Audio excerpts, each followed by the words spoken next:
Hey guys, and happy Friday. I promise I'll do the sand. I just got home, got tired, and forgot. But it's gonna happen. It's probably, this is the same vlog as that vlog, I'm guessing. So we will be showing you guys. We're gonna be really proud of it when it's done. So we are in the process of it, but last night just got a little crazy with other work stuff, and we decided to hang the blinds instead. And then we ended up watching John Wick 2. We're big fans of John Wick. If you accept it for what it is, which is amazing, then you'll love it. You'll love every second of it. But we are putting our kayaks on our car because we are It's a violent bloodbath, not a family movie. Yeah. You accept it for what it is. Amazing. What was I saying? Oh, we're going to Traverse City for my cousin Chelsea's wedding. So we're taking the RV up, so my parents should be here at any moment. And we're gonna load it up with all the food that we bought, and then we're gonna go kayaking while we're away. There's a lake at the campground, which my dad was so thoughtful. He picked a campground that had a lake. So we hopefully will be able to actually vlog it this time. The man is thinking. It's gonna be like a 2.5 hour trip, so he has to do this real well.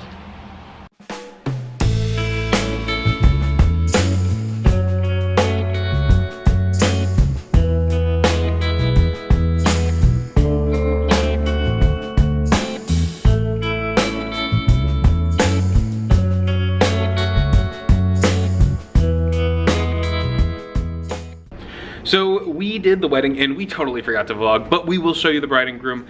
And we are at the top of this hotel in Traverse City, and it is an amazing view. And they've got food and everything coming. But Kayla, what's on the center of every table? Check my Instagram stories. Is that artisanal donuts? So whoever sits at our table is not gonna have it. Yeah, I know. I'm seriously thinking about just taking them now. They look amazing. Do you want to have one? Which one do you want first? I don't eat it from that one that's on our table. I don't. That's exactly why we take it from this one, because it's not our table.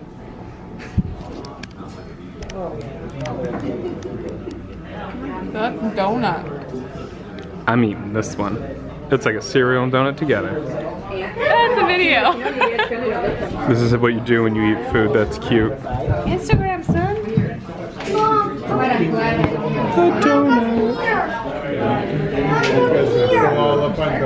Hey guys, how you doing? So I am here with a new Blue Apron box. We are going to be trying every single box that we can try for food that is healthy and good for you. I weighed myself right before the cruise because I was feeling grimy and I knew I was messing up and I was eating bad and stress eating and just all the bad things about food, not the good things. And I was the heaviest I've ever been. I was 295. I didn't break 300, but I was 295, and that was a wake-up call to me. So even on the cruise, it's been about a month, it's been 3 weeks since I weighed in there, and I am down to, today I weighed myself and I was 283. Oh, I wasn't 295, I was 298, I'm sorry, is what my highest was. And then I'm down to 283, and it keeps going down just because I'm reducing what I eat, and that's my biggest issue. I just love food too much. So that's why I'm really excited about the Blue Apron boxes and the Hello Freshes and the blah, blah, blah, but there's a billion of them. But I'll be vlogging them and letting you know in the vlogs how they are as they come in. But Kayla and me are also doing like an in-depth blog review. So check out her blog, it's in the description below. If you have any suggestions of boxes or things you want to see or know about, leave them in the comments. I will do my best to answer everything. This is our second Blue Apron box. It's really hard to judge each box is the full box, so I might say some things and you're like, no, Blue Apron's the best, you just got a bad box. And there's a good chance that happens. They send you, we're gonna be doing probably about 3 meals for 2 people each meal, and that's what we're gonna be doing. So I'm announcing this now so you guys can know as they come along. I won't be explaining it every time. But tonight we are having a seared steak and salsa verde. It's cool. One thing I really like about Blue Apron is their ingredients are fresh as incredible. They're just, the meat, the everything they send you is like, I can't find this in a grocery store this nice. So I feel like they get first pick.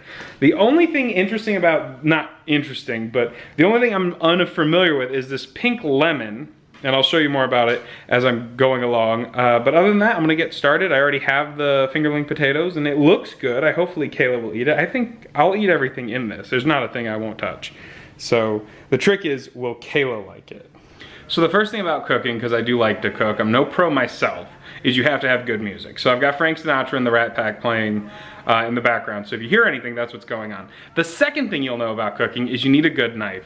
Anything can hold what's called an edge. You can take a piece of aluminum foil and sharpen it. What makes a good knife versus a cheap knife is how long it will hold that edge. That's what you're buying with a $300, $400 knife, is a knife that will last you your entire life because it can be sharpened, it will hold an edge for a very long time, and that's where a lot of people will trick you if you go to a store and they're like, I've got a knife for $1, and look, it can cut a penny, and then it cuts this tomato. That edge isn't gonna be held forever. Very few things can hold an edge that long. It's gotta be tempered steel, or not tempered, but I think it is tempered. What is it? Hardened. That's the word I'm looking for. And it's a hard thing to hold a knife. That's why swords were impressive back in the day, because how long can you hold that edge? That's what makes a good knife. I've got this one. This is my best knife in my set. I do, however, love this Califone knife set, and the reason is although they're not the best knives, they've got a trick of getting around holding that edge, and what that is in there, you see those two little white things? Every time you pull the knife in and out, it will sharpen the knife and help keep an edge. This one, however, does not need that as often, so that's what I'm doing. The second thing I want to do, the whole point of this was to show you how to properly hold a knife. Most people want to hold a knife like this, with their thumb on top, or the real way is you pinch the tang right here, and you pinch it. Because when you're holding it like this, and you go to chop something, and you go down and let's say it's a grape or something crazy or something real hard, you can watch. Your thumb's pushing all the pressure down, and the blade wants to flip. This is a really sharp edge. Having that type of control will cut you. By pinching it, there is no such thing as that. It is an extension of your hand. This is how you hold a knife properly. You can chop. You want to keep the blade down.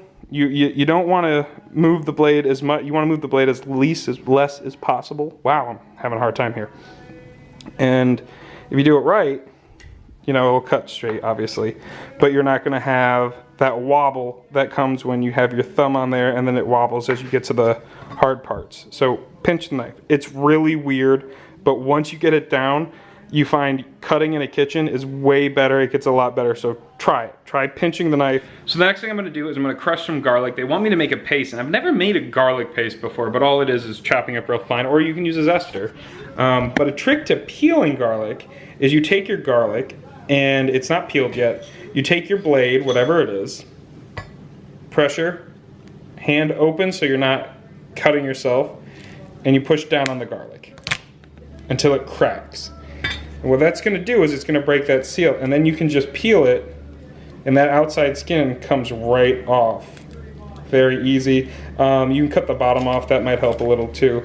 But that's how you peel an onion, and you'll see these things where you can roll it and whatever.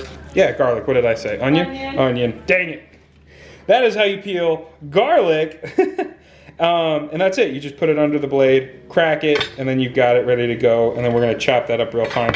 It will get all over your hands. You can use a little lemon to get rid of that smell. Otherwise, just soap and water works. They have other things you can use, like this rubber tube that you can roll around. That works great. If I had one of those, I would actually use it because I have so much garlic that I'm peeling. Otherwise, normally I don't need it because it's only 1 or 2 pieces. So I got these like prep bowls off of Amazon. They're the Anchor ones.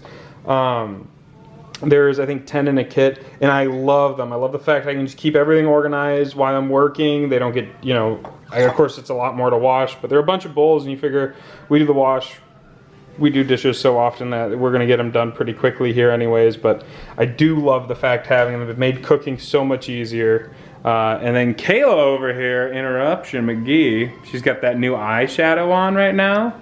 You can read all about it. So not together, but I made this for my sister. For her wedding. Tilt it a little. I realize now that I put it backwards, so I have to... Put what backwards? The hooks and everything are backwards. Oh no! I'm gonna put like a bracket or something for them to hold it, but other than that, it looks good. from her wedding. It looks I really so done cool. messed up.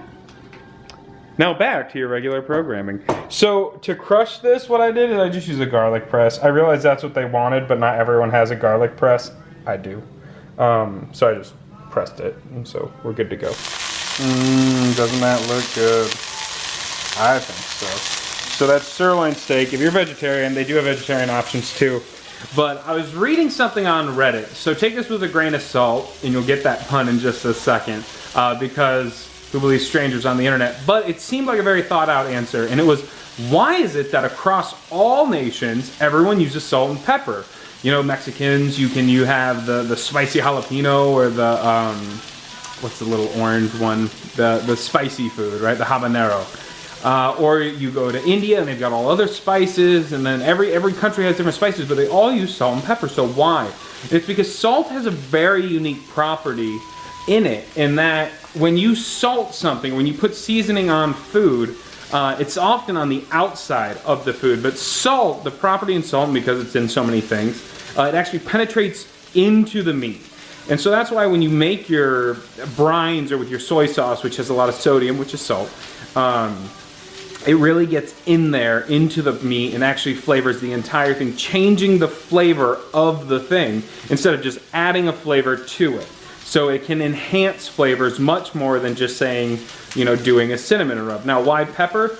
Pepper has a little bit of that, but pepper, they didn't have a good answer. It's just mostly that it was an easy commodity at the time, and yada yada yada. But the salt one I found really fascinating. It makes a lot of sense when you think there's not a lot of things that can get inside of meat in a way that it can actually change and enhance the flavors. And that's not just meat, but any vegetables and things like that. Salt is able to actually get in it and change the flavor throughout rather than just the top. You need about an hour for it to really get through. So if you're going to make a rub or anything, put it on top and let it soak in there. Otherwise, you can still salt and pepper your meat and let it sit for a little bit, or cook as is, and it will get in there. But for truly trying to change the flavor, you need about an hour or 2 hours.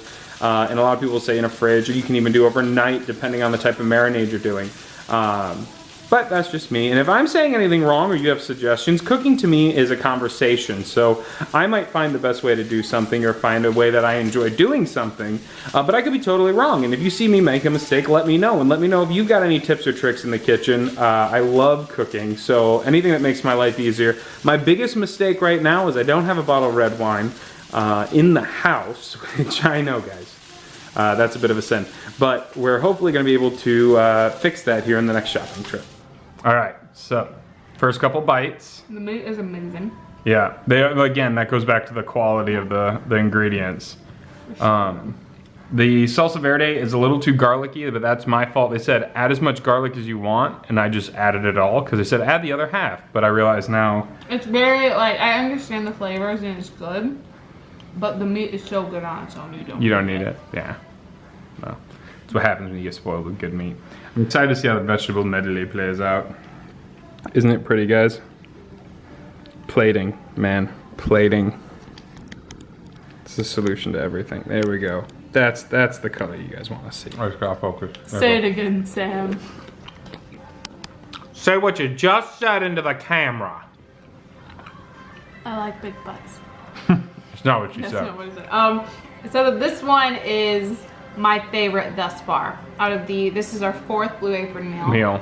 This one is the best one. So the thing I've noticed about Blue Apron is that it is really, like, it's a meal in the sense of like a restaurant, fine dining. That's what I mean to say. Yeah, it's a fine dining meal. You have asparagus, fingerling potatoes, radishes. There's the pink lemon, which who knows how to use a pink lemon, right? And they put it on there. And then the meat, it was too much with the sauce. I think my garlic might have just been bigger than theirs. But with what it did to the meat, it really brought out a lot of the flavors. It made this whole meal zesty. It's very light, very filling, and very summery. It's perfect for the season. I definitely think that Blue Apron would be like the fancier of the boxes. So far out of what we've seen and everything else. What we've heard, like my parents are doing this and my sister is actually the reason we really like started picking up into like the different boxes and learning that there's more than just Blue Apron. And the way that they describe the other ones that we have yet to try, is that Blue Apron uses really unique and different flavors, so it's more like, it's not your usual meal. It's not everyone's flavor. That's the thing. If you're gonna get Blue Apron and think you're gonna get burgers and mac and cheese, you're not gonna get it. You're gonna get summer squashes, you're gonna get vegetables, you're gonna get things you haven't been introduced before. But if you're a foodie, so far I've loved almost every meal. My favorite meal, this is up there, but my favorite meal involves blood orange sauce that you made. That was really good. It was fantastic. I ate it all, and it had. I tried to make it again. You had to find farro, which is like impossible to find half-pearled farro. It's really expensive. It is really expensive. So that's the other thing. So these meals are kind of unique in the sense of you're probably only going to get them here, and you can make these again. You can, but my thing is like if I buy farro for one meal, you can't just get a little packet of it. You got to get like a bag of rice of it, and so it's how do I do that? Dinner party. So this would be a really fancy like dinner party meal. And that's what I've kind of picked up on the going back to the Blue Apron is that, yeah, I would make a full meal out of this versus, what do you call it? Versus just a single meal. Mm-hmm. So I really do like this. It's almost like tasting food for a wedding, the way that it's laid out like that. So, all right. I would say this one was definitely a success. Sorry, asparagus. It was just a little, it did take on a lot of the lemon flavor. Yeah. So, I get that.